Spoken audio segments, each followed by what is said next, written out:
Asalaamu calaykum waraxmatullaahi wabarakaatu dhammaan asxaabta quruxda badan oo qiimaha badan iyo hadday noqoto waalidiin iyo familba waa idin salaamo. waxaan idinku salaama salaanta islaamka. assalaamu calaykum waraxmatullaahi wabarakaatu. dhammaantiina saacad walba idin tahay iyo xili walba idin tahay idinku salaamay meel walba adduunyada ka joogtaan. waxaan idin leeyahay cimri iyo caafimaad wanaagsan oo barakeysan. ilaahay idin siiyo, inta xanuunsan allah noo caafiyo, inta oofiyoon ilaah u siyaadiyo, ilaahay inta kala maqan ilaah isu geeyo, inta wiili waalid kala dayacnay ilaahuu isu keen, ilaahayna wax xun hanaga qabto, marad iyo masaa'ibna ilaah naga badbaadiyo insha allah. walaalahayga hadaa nagu cusub tahay soo dhawow, subscribe iyo like iyo comment insha allah waa xagaaga. hadaa nala joogto like iyo comment qurux badan nala wadaag. dhammaantiin waxaa idin leeyahay jiro oo jooga, la-aantiina waa abaar. caawa walaashiina waxaa idin wadaa caawa qisooyin kale ka duwan. ma ahan qiso jeceel, ma ahan qiso oo waa leegu daadiyay amba waa qiso oo ma ahan. maanta waa qisooyinkeena way ka duwan tahay. maamo Soomaaliyeed ay la soo hadashay. maamada Soomaaliya joogta, waxay ka timiday qurbaha. asan hadda al'aan waxay ku nooshahay maamada Soomaaliya dhan. ka qoys ahaanna waa is naqaanaa, dad aad isku fiicanna waa nahay. marka maamadii qiso iga sheekaysa, qisada la qiirooday. marka waxay dhahday habaryarey waxaa rabaa qisada inaa ila wadaagto, hataa codkeyga waa ula wadaagi kartaa igu tiray. marka codkeeda maana ka duubin, laakiin insha allah waa idin la soo wadaagi doonaa hadduu ilaahay idmo insha allah. maamada waxay tiray qurbaha ay ku nooleeday muddo badan oo adiga 32 sano ka hor hata qurbahay joogtay. waa maamo qurbada waqtigii da'deeda ay ku qaadatay. ilaahayna cimri caafimaad ha siiyo insha allah. walaasheeda waxay la soo korisay 6 caruur. marka caruurtii walaasheeda la soo korisay, maamada ilaahay waxba moo siinin, way guursatay 2 nin ay guursatay, ilaahayna wax moo siinin. mid gabarnimadeeda Soomaaliya oo isku dari jiray waalidiinta samahan aan ku dareen, ilaahay wax kama siinin, way baxday. ninkeeda qurbaha geeya, qurbiyo ku geeriyooday. bacda qurbaha markuu qurbaha ku geeriyooday, nin kale iska aroosto iska daayireeday. ninka kale muddo 15 sano isla joogeen, way calafkii soo dhamaaday, ilaahayna wax moo siinin, may guursanin. waxay go'aan ka qaadatay inay nin dambo ay guursato. walaasheeda oo marka Soomaaliya maadaama dagaalasku ka dhacay oo burbur iyo dhibaatooyin, waxay dhexda u xiratay walaasheeda oo ka yar, daada ka yar ah, ilmihii la soo korisay oo aabahooda ku geeriyooday dagaalada Soomaaliya. walaasheeda ilmihii la soo korisay haday noqoto dhan caafimaad, haday noqoto dhan tarbiya, wax walbo walaasheeda garab qabatay. ilmahaas khalaas waxay isku dhiibtay ilaahay subxaanahu wa tacaala iyo walaasheed ilmeeda isku dhiibtay.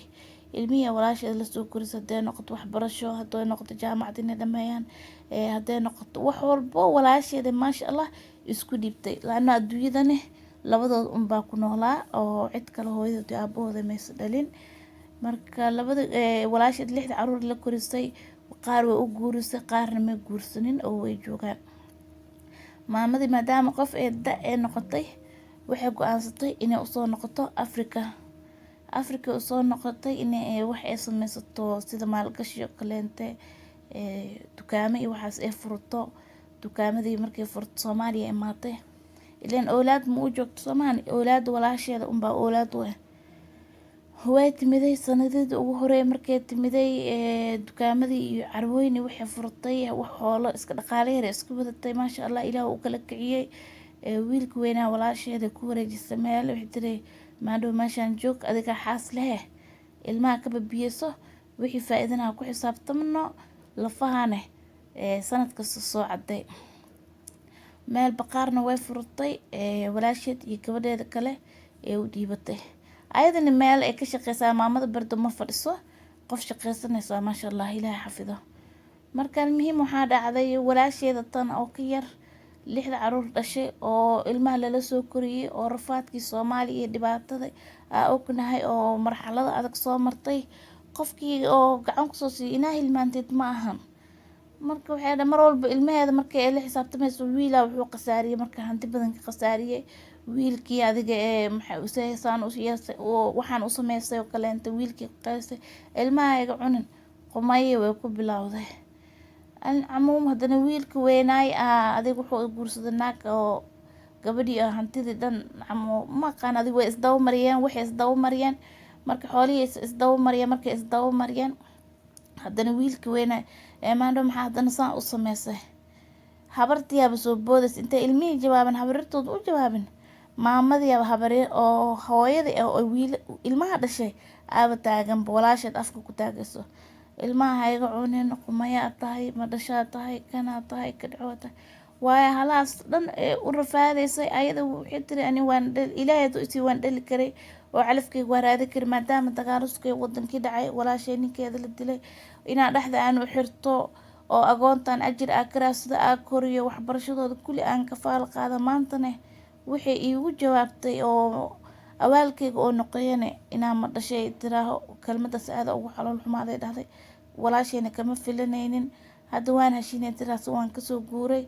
xuleegana waan la wareegay aniga haysto, laakiin hadalkaas mar walbo igama go-ay tir qalbigeygii tiri meel weyn oo ku yaala laano hadalkaas xanuun mar walba soo xasuusto waa iska ilmeeyaa, maamada wallahi markay iga sheekayso waa iska ilmeeyaa naftiga, waa dad badan ee ku dhacday ani hataa waa arkay oo waaga carabaha jooga gabar saas oo kale inta ay ku dhacday ana arkay, taas wallahi way xun tahay hadduu walaalkaa maanta garab kusoo siiyo oo maanta ilmo kula soo koriyo inaa wajisadiisa saas ka dhigtid ma ahan, marka walaalaha sidaas ku jiraan walaalka waa qaali, awlaada waa la helaa, maalka waa la helaa, nin waa la helaa, laakiin walaalkaa ma helaysid, walaal wax ka qiimo badan wallahi inaan helaynin, oo maanta hooyada aabbaha ku dhaleen cunug waa dhali kartaa inaad tiraahdo walaasha iga cunug ma yahay wallahi wax laga fiican waaye oo aad iyo aad loogu niyad xumaado, marka maamadaas qisadaas ku dhacday waxay tiri inaa oo ummadda ila wadaagtaa jeclahay, hooyo hadda hadalta iga duweys diyaar ahay, marka anigana markii qisadii ka sheekeynaysay wax oo telefoonna iima diyaarsan oo iga dansanaay, marka waxaa ku dhahay habar mar kale kusoo wacay iyo duub hadda kan harahan anaa soo dee doono insha allah adigoo qisadaas kugu dhacda hadalla qaarkood ana aan sheegi karin aa jiraan, marka waxay tiri wax dhan anaa sheegaayo maamada insha allah anaga aan kusoo casuumi doonaa hadduu ilaahay idmo meesha, marka walaalaheygi ha laga waantoobo ma fiicno marka waalidkaaga amba walaalkaaga wallahi inaad xumeeyo amba la jir xumeeyo ma fiicno, soomaali waxaas dhaqankaas laguma aqoonaas ma aqaano wax oo beryahan soo baxaayo, haddii ilaahay yiraaho walaalaheygiyo maamadaas aytina loo soo duceeyo inuu ilaahay qalbigeeda haqadka iyo uqdada ka bixiyo walaasheeda u qaaday, wallahi waxay tiri uqdad weyna u qaaday dhahday kama filanaynin walaashay macaan oo hooyadii aabahay dhaleen oo daadii igu soo xigtay oo maanta yaraan ahayd oo ani iyada adduunyada isla joognay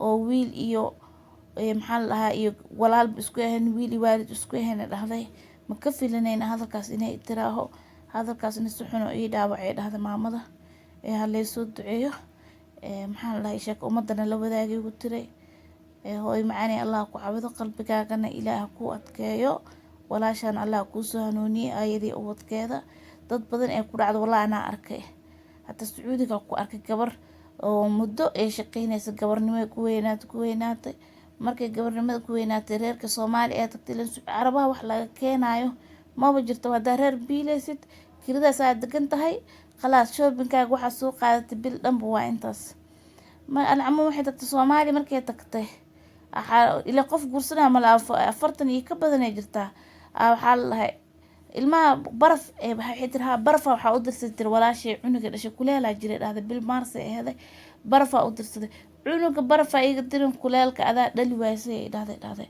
waa marar dilacda gabadhi way soo noqotay harib sacuudiga ay joogto wallahi waxaa la iska aruusa jirta waxay tiri waa marar dilac markay sheekaysa qisadaas waxay tiri aniga waa marar dilac dhahday hadalkaas walaashay kama filanaynin, waa qofka markuu qurbo kaa jiro oo dhibaatooyin badan oo arkeen wuxuu isleeyahay qofka wuxuu ka fikiraa qofka ehelkiisu ka fikirayaa see wax uu qabo lahayd see gaajada ugu bixi kartaa see dhibaatooyinka maanta Soomaaliya taagan cidaada iyo gaajoon walaalaha iyo gaajoon adoo ka fikiraya, markii beri oo ilaahay oolaas cunugeyga lagu dhahay cunugaas yaa ilaaha ku siiyey berina waa dhalaysaa haddaa yar tahay, laakiin walaalkaaga oo garab kusoo siiyey ina hadalkaas aad tiraahdo wax laga fiican yahay waaye, waxaa dhihi lahay insha allah intay ku dhacdan qalbigooda allah u cabido ilaahna ha soo wada hanuuniye insha allah, ilaahna mana wurida taasoo kale indhuxumo waaye ilaahay manala kulansiiyo insha allah walaaleyga intaas ugu baxaya qisadeena hadduu ilaahay idmo dhammaantiin meel walba adduunyada ka joogtaan waa idin salaama, waxaan idin jeclahay ilaahay dartiis.